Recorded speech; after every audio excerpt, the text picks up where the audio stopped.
Baiklah, bismillahirrahmanirrahim. Assalamualaikum warahmatullahi wabarakatuh. Waalaikumsalam warahmatullahi wabarakatuh. Baiklah, saya di sini sebagai fasilitator. Perkenalkan, nama saya Fatimah dan rekan saya Rinda, sebagai notulen pada hari ini dan observer juga pada acara diskusi kita pagi ini.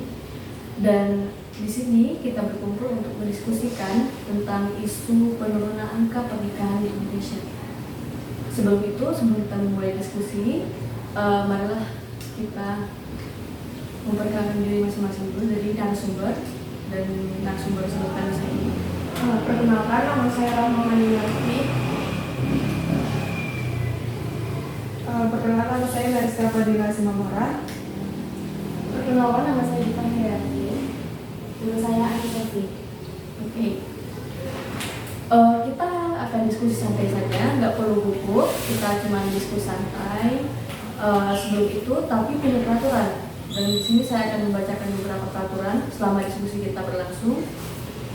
Yang pertama, saya sebagai fasilitator akan memberikan satu pertanyaan, dan dari narasumber boleh menjawab secara bebas, tergantung persepsi masing-masing, bebas. Tetapi tidak boleh saling menjatuhkan dan menjawab persoalan saya setelah saya kasih ini. Dan yang ketiga itu tidak boleh saling mendominasi. Jadi tidak boleh saling menjatuhkan dan menghargai jawaban satu sama lain. Gitu. Baiklah, kita masuk ke diskusi kita. Di sini seperti yang saya jelaskan sebelumnya, bahwa kita mengangkat diskusi tentang isu penurunan angka pernikahan di Indonesia. Di sini saya akan memberikan 3 pertanyaan. Sebelum itu saya akan menjelaskan tentang isu ini ya. Jadi seperti yang kita ketahui bahwa angka pernikahan pada tahun 2021 yaitu sebanyak 1.742.049. Kemudian pada tahun 2022 turun menjadi 1.705.348, dan pada tahun 2023 sebanyak 1.577.255. Sedangkan pada saat sekarang 2024 tercatat bahwa semakin turun. Jadi perjalanannya semakin turun, pencatatannya semakin menurun. Jadi dari data tersebut dapat kita ambil kesimpulan kurang lebih ya sebanyak dari 2022 sampai 2023 itu penurunan sebanyak 128.000 dengan persentase 28%. Jadi itu bukan angka yang kecil, cukup besar. Jadi jika dari narasumber, pertanyaan saya pertama yaitu apa sih penyebab dari penurunan tingkat angka pernikahan di Indonesia? Baiklah, dan saya persilahkan kepada narasumber yang pertama. Menurut saya penyebab dari turunnya angka pernikahan di Indonesia mungkin salah satunya karena wanita-wanita yang bisa dibilang milenial atau Gen Z sekarang ini lebih mengejar karirnya, karena mereka juga udah mulai terbuka pemikirannya, kayak nggak semua kalau pernikahan tuh nggak harus jadi hal yang harus terburu-buru. Karena menurut Gen Z sama kaum milenial sekarang, orang-orang mungkin kalau kesiapan fisik sama mental tuh perlu, karena nanti juga fisik dan mental kayak buat meminimalisir lah terjadinya angka perceraian, mungkin menurunin angka perceraian, juga lebih mikirin gimana kedepannya nanti lebih biar punya hubungan dengan pasangan tuh yang lebih baik dan menghindari perceraian. Baiklah, jika dari narasumber kedua bagaimana pendapatnya? Kalau menurut saya sih mungkin banyak yang trauma dengan pernikahan. Seperti dia melihat kedua orang tuanya itu bercerai, jadi dia takut jika dia melakukan sebuah pernikahan dia akan mengalami hal yang sama seperti itu. Seperti itu sih menurut saya. Kalau dari narasumber yang ketiga? Kalau menurut saya itu ada hubungannya juga dengan mahar pernikahan. Jadi kayak bakal diminta mahar yang lebih tinggi yang nggak sesuai dengan ekonomi dari si lakinya. Jadi mereka kayak mulai mundur dan udah nggak mau untuk mempertahankan atau melanjuti hubungan mereka ke jenjang lebih serius. Jadi faktor ekonominya. Baiklah, kalau dari sumber yang keempat bagaimana? Kalau menurut saya sih, saya setuju dengan sumber juga, itu dari faktor ekonomi. Apalagi sekarang ini banyak generasi kita tuh yang namanya itu generasi sandwich.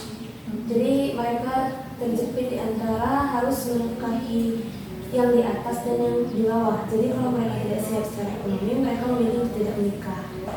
Terus juga di samping itu, seiring berkembangnya zaman sekarang ini, orang-orang semakin berpikiran terbuka yang dalam artian hal-hal yang sebelumnya sangat dilarang yang bertentangan dengan norma kita itu sudah mulai menjadi norma. Contohnya seks bebas, kenakalan remaja lainnya. Jadi itu tuh mempengaruhi kenapa mereka memilih tidak menikah, juga karena tidak harus menikah untuk bisa melakukan hal-hal yang mereka inginkan.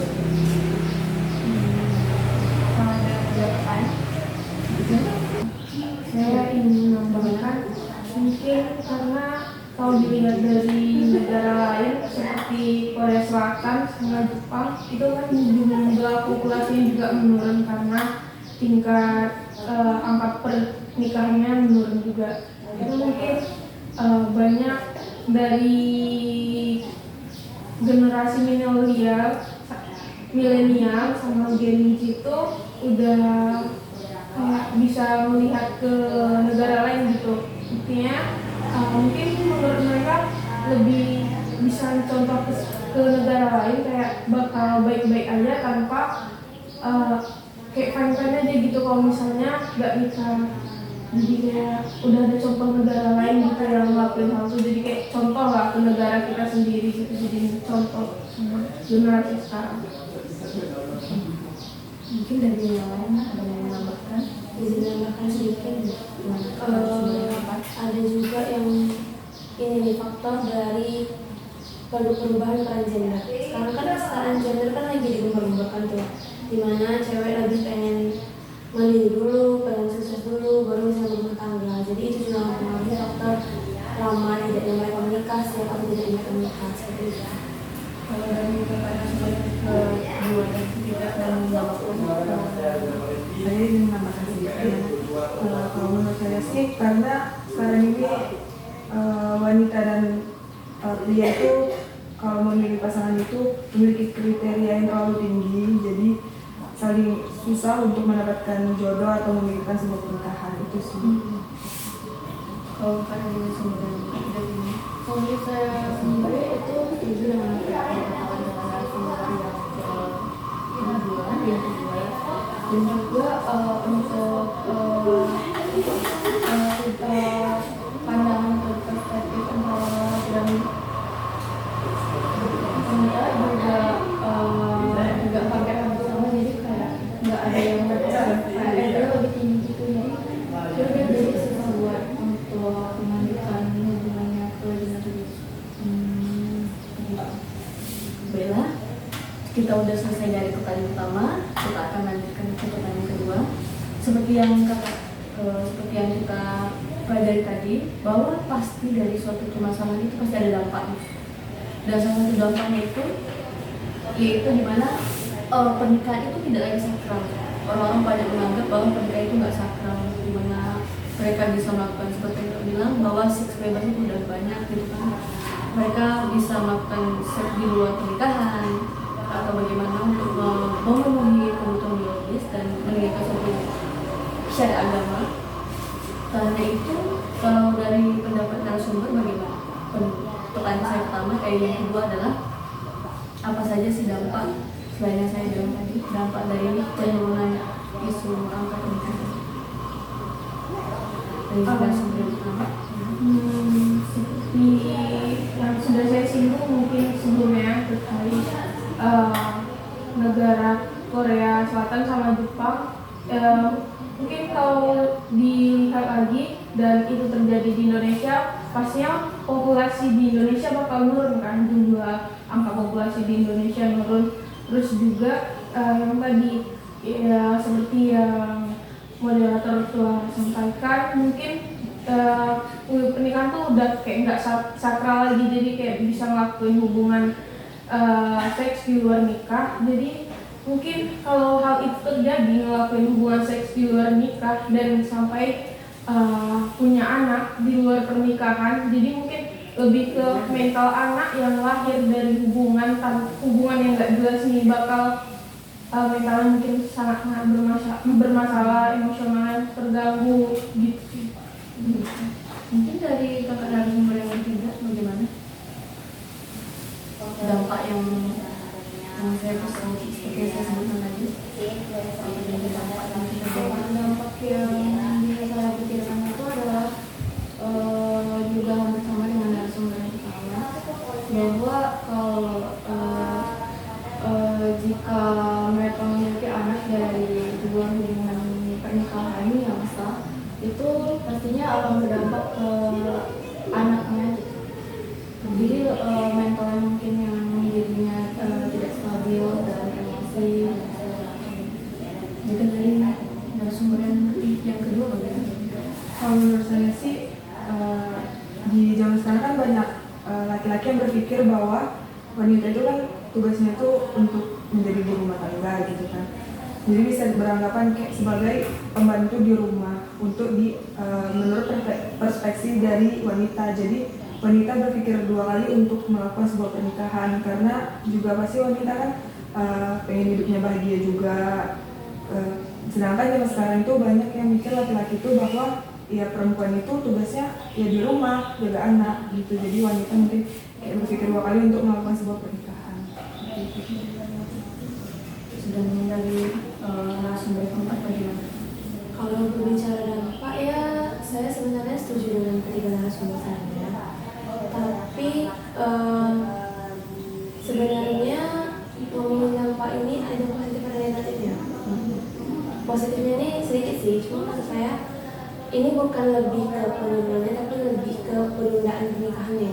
Jadi kalau misalnya kita memilih untuk menunda pernikahan sampai kita siap, itu ada dampak positifnya ya, saat kita udah siap secara mental, fisik, finansial, kita bisa lebih matang dalam mempersiapkan rumah tangga kita sehingga lebih akur, dan juga nanti dampaknya ke anak-anak kita tuh lebih bagus gitu. Oke, setelah dari pertanyaan kedua, kita masuk di pertanyaan ketiga, yaitu setelah tadi kita membicarakan tentang penyebab, dampak, dan sekarang kita akan mencari solusi yang terbaik dari pandangan masing-masing. Apa sih solusi yang terbaik agar penurunan isu pernikahan ini bisa menjadi meningkat lagi? Mungkin dari narasumber yang keempat bagaimana?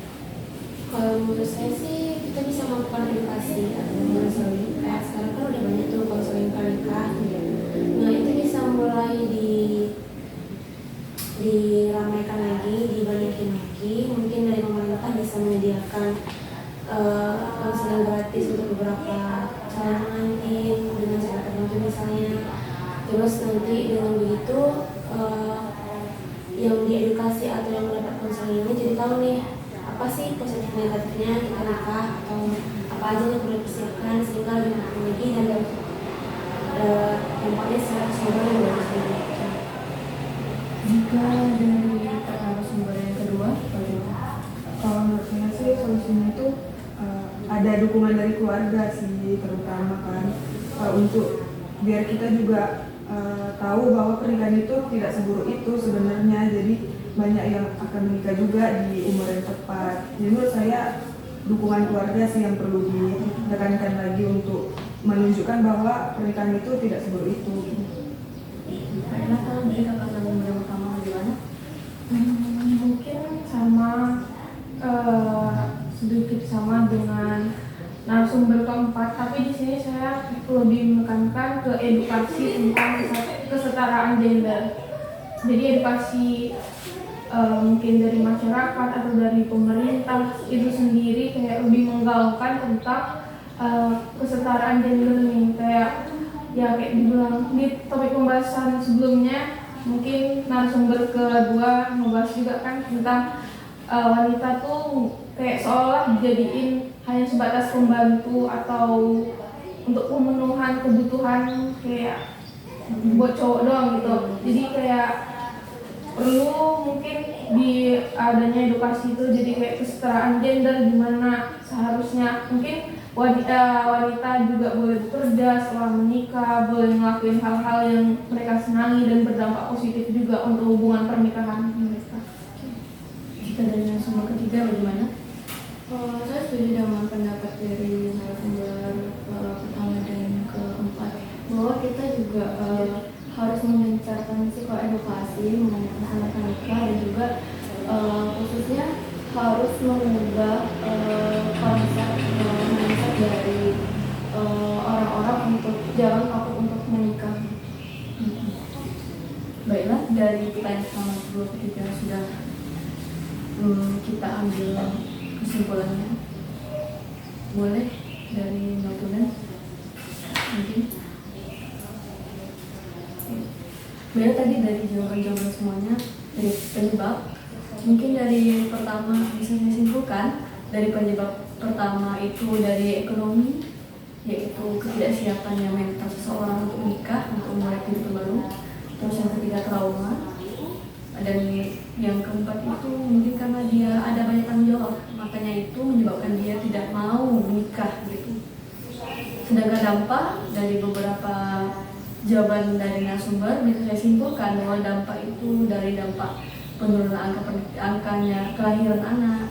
Nanti ketika dia melakukan hubungan di luar pernikahan, maka mental anak itu, anak yang lahir dari suatu hubungan tanpa pernikahan, maka dia akan menjadikan anak itu mendapatkan mental illness, mental sakit gitu kan, karena dari lingkungan mungkin memandang buruk pada anak ini atau bagaimana, karena atau tidak karena belum siapan mental kedua orang tua ini, maka menjadikan anak ini mendapatkan mental yang sakit.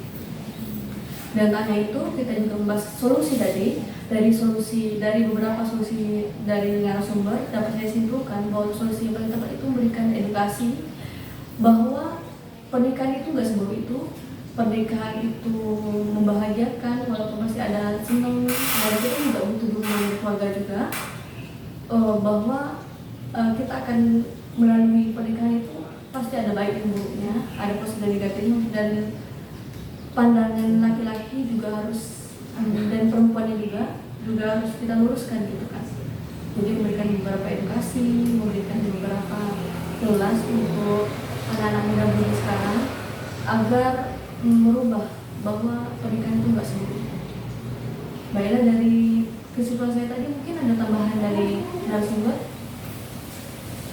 Mungkin nggak apa, mungkin ada interupsi, ada kesimpulan yang bisa ditarik dari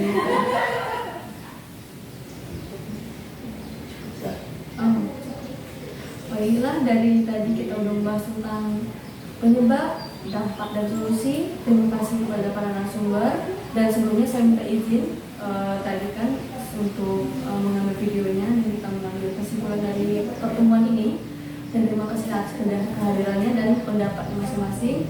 Baiklah, kami